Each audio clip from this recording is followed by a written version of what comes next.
আন্তর্জাতিক অপরাধ ট্রাইব্যুনালে সাংবাদিকদের সঙ্গে মতবিনিময় সভা।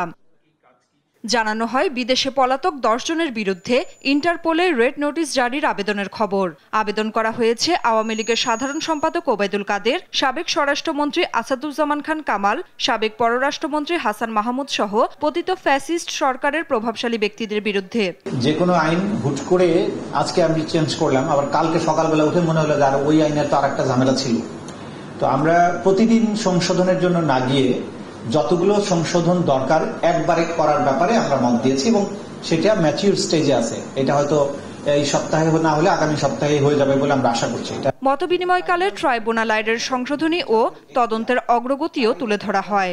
মোট 339টি মামলায় আসামি করা হয়েছে 141 জনকে। শেখ হাসিনা সহ এদের 87 জনই পলাতক। ট্রাইব্যুনাল আইন অনুযায়ী যাদের বিরুদ্ধে তদন্তে যাদের বিরুদ্ধে সম্পৃক্ততার প্রমাণ পাবে তাদেরকে গ্রেপ্তার করতে কোনো আইন দ্বারা আটকানো যাবে না, কোনো সিদ্ধান্ত দিয়ে বাড়িত করা যাবে না। জুলাই আগস্ট গণহত্যার সঙ্গে এছাড়াও সরাসরি জড়িত নির্দেশদাতা, পরিকল্পনাকারী, অর্থ যোগানদাতাদের সব তথ্য একসঙ্গে ফাইল করে আরও মামলা প্রস্তুত করার কথাও জানানো হয় প্রসিকিউশনের পক্ষ থেকে। নাফিয়া ফারজানা, দেশ টিভি, ঢাকা।